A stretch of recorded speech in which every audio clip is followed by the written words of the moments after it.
नमस्कार साथियों, स्वागत है आपका हमारे YouTube चैनल में। आप छत्तीसगढ़ की किस जगह से हमारे समाचार सुन रहे हैं, कृपया कमेंट बॉक्स में लिखकर हमें जरूर बताएं। साथ ही हमारे चैनल को सब्सक्राइब करना ना भूलें।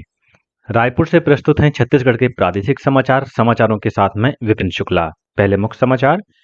शराब घोटाले में गिरफ्तार पूर्व मुख्यमंत्री भूपेश बघेल के बेटे चैतन्य बघेल को कल ईडी ने फिर से विशेष न्यायालय में पेश किया।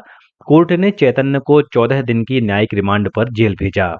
ईडी की कार्रवाई के विरोध में कल कांग्रेस ने प्रदेश के विभिन्न संभागीय मुख्यालयों में चक्का जाम किया।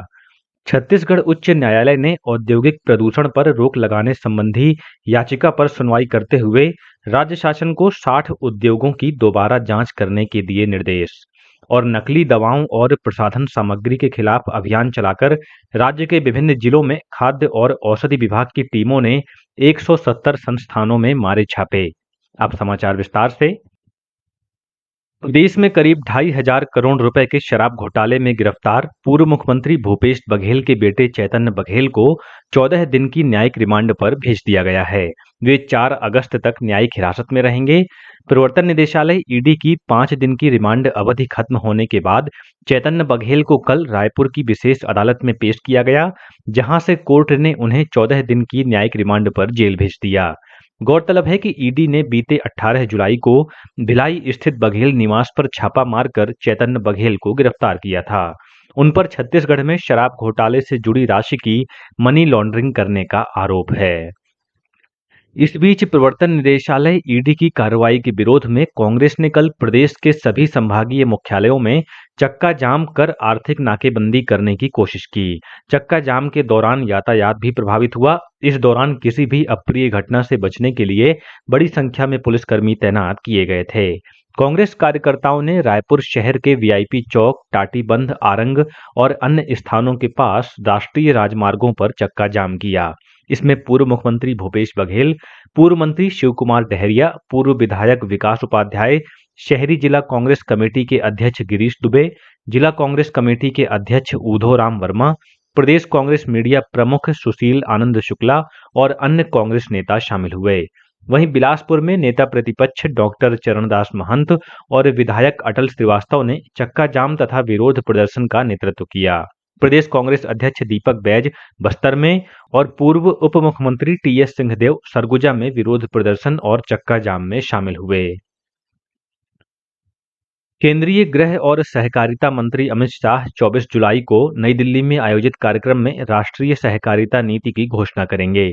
इस अवसर पर राष्ट्रीय सहकारिता नीति के प्रारूप को तैयार करने वाली समिति के सदस्य, राष्ट्रीय सहकारी संघों के चेयरमैन और प्रबंध निदेशक, मंत्रालय के वरिष्ठ अधिकारी, राष्ट्रीय सहकारी विकास निगम प्रशिक्षण परिषद के वरिष्ठ अधिकारी मौजूद रहेंगे। इस नीति का उद्देश्य सहकारी संस्थाओं को समावेशी बनाने, उनका पेशेवर तरीके से प्रबंधन करने, उन्हें भविष्य के लिए तैयार करने और विशेष रूप से ग्रामीण भारत में बड़े पैमाने पर रोजगार तथा आजीविका के अवसर सृजित करने में सक्षम बनाना है। केंद्रीय माध्यमिक शिक्षा बोर्ड सीबीएसई ने विद्यार्थियों की सुरक्षा के लिए अपने सभी विद्यालयों में ऑडियो विजुअल रिकॉर्डिंग वाले उच्च क्षमता के सीसीटीवी कैमरे लगाना अनिवार्य कर दिया है।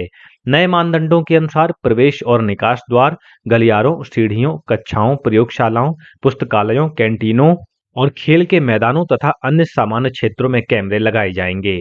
स्कूलों से कहा गया है कि सिर्फ शौचालय छोड़कर सभी स्थानों पर सुरक्षा की दृष्टि से कैमरे लगाए जाएं।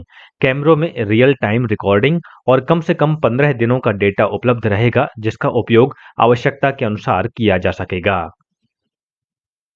छत्तीसगढ़ उच्च न्यायालय ने औद्योगिक प्रदूषण पर रोक लगाने की मांग को लेकर राज्य सरकार से औद्योगिक इकाइयों की दोबारा जांच करने और रिपोर्ट पेश करने का निर्देश दिया है। इस मामले में दायर जनहित याचिकाओं पर कल हुई सुनवाई के दौरान कोर्ट ने स्पष्ट किया कि अब राज्य शासन के अधिकारी, कोर्ट कमिश्नर और अतिरिक्त महाधिवक्ता 60 उद्योगों की दोबारा जांच कर प्रदूषण की वास्तविक स्थिति पर रिपोर्ट न्यायालय में प्रस्तुत करेंगे।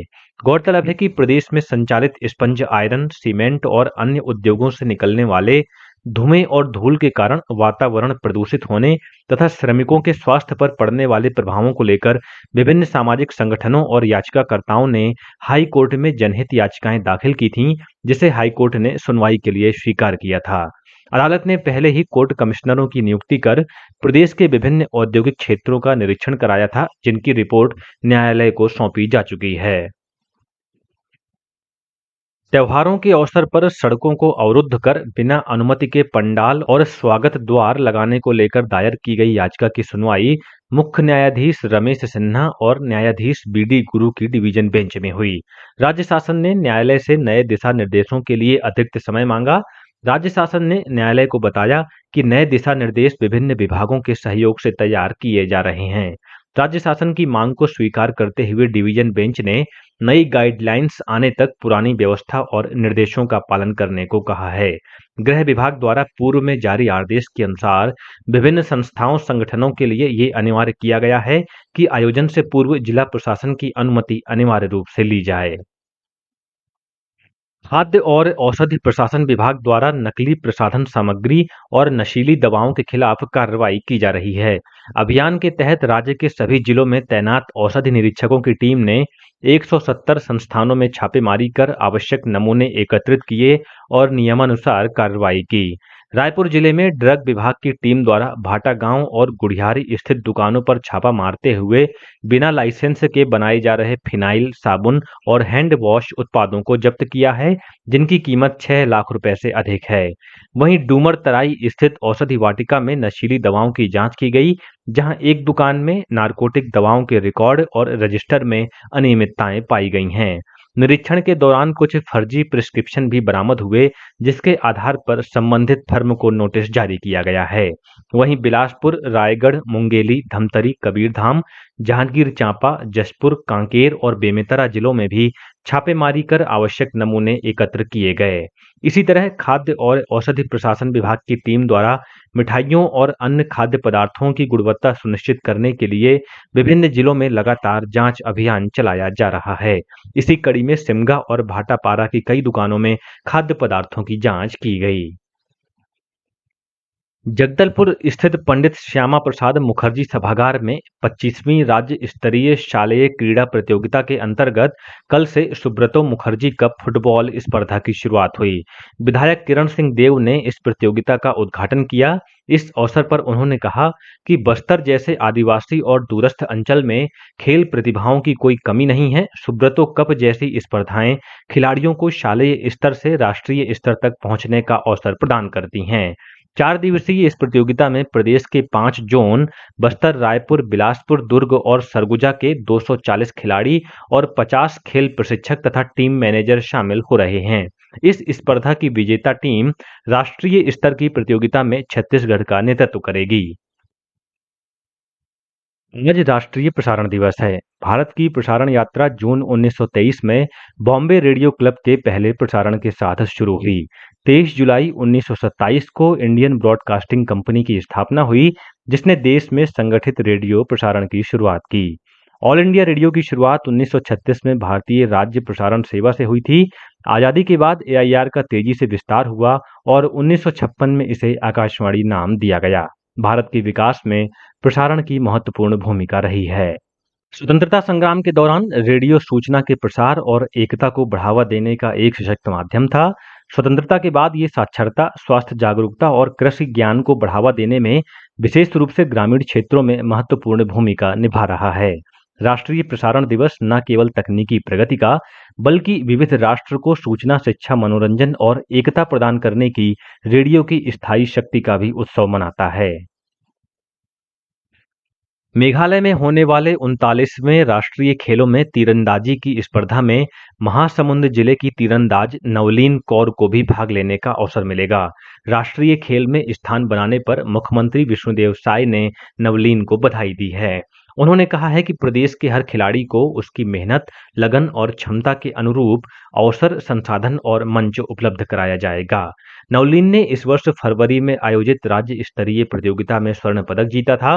वर्ष 2018 में नवलीन ने बागबाहरा स्थित बिहाझर बालाश्रम में तीरंदाजी का प्रशिक्षण शुरू किया और महासमुंद जिले की पहली महिला तीरंदाज बनी। और अब पेश है मौसम का हाल। मौसम विभाग के अनुसार प्रदेश में आज अधिकांश स्थानों पर हल्की से मध्यम वर्षा होने अथवा गरज चमक के साथ छींटे पड़ने की संभावना है। मौसम विज्ञानी एचपी चंद्रा ने बताया है कि एक ऊपरी हवा का घेरा दक्षिण छत्तीसगढ़ और उसके आसपास बना हुआ है।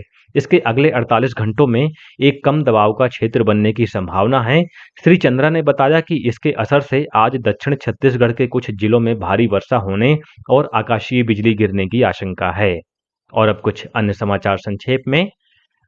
वित्त मंत्री ओपी चौधरी ने रायगढ़ जिले की नगर पंचायत लैलूंगा में 2 करोड़ 72 लाख रुपए से अधिक के विभिन्न विकास कार्यों का लोकार्पण और भूमि पूजन किया। इस मौके पर श्री चौधरी ने लैलूंगा में पंजीयन कार्यालय खोलने की घोषणा की। वन मंत्री केदार कश्यप ने नारायणपुर विधानसभा क्षेत्र के नवा रतेंगा, घोटिया, रतेंगा और नारायणपाल में 42 लाख रुपए की लागत के विभिन्न निर्माण कार्यों का भूमि पूजन किया। महिला और बाल विकास मंत्री लक्ष्मी राजवाड़े ने सूरजपुर वन मंडल के अंतर्गत आयोजित जिला स्तरीय वन महोत्सव और एक पेड़ मां के नाम कार्यक्रम में चरण पादुका योजना का शुभारंभ किया। उत्तर मध्य रेलवे के आगरा मंडल में बाद मथुरा जंक्शन के बीच तीसरी लाइन को मथुरा स्टेशन से जोड़ने का कार्य किया जाएगा। इसके कारण 1 से 12 अगस्त तक कुछ यात्री गाड़ियों को परिवर्तित मार्ग से चलाया जाएगा। इनमें छत्तीसगढ़ से गुजरने वाली उधमपुर दुर्ग एक्सप्रेस और निजामुद्दीन दुर्ग एक्सप्रेस भी शामिल हैं। और जांजगीर चांपा जिले के हरदी गांव में डायरिया से 31 लोग पीड़ित हैं, जिसमें से एक व्यक्ति को प्राथमिक स्वास्थ्य केंद्र में भर्ती कराया गया है। स्वास्थ्य विभाग द्वारा गांव में शिविर लगाकर जांच की जा रही है। इसी के साथ रायपुर से प्रसारित छत्तीसगढ़ के प्रादेशिक समाचार का ये बुलेटिन समाप्त हुआ। नमस्कार।